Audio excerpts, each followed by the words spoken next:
Data cleaning using FlashFill. Want to separate years from names.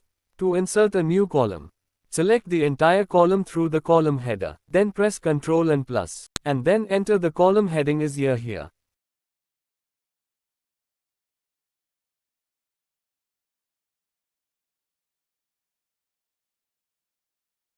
And don't write in clear like this one by one manually. It will take a lot time to complete this task for the longer data. Instead of this, type only 1 or 2 cells, and then press Ctrl A to FlashFill. To adjust the width of the column, select the entire column and then double-click on the edge.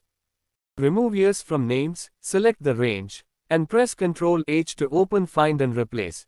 In the Find With, space asterisk n, do nothing in, replace with, and click on Replace All, and then click on OK.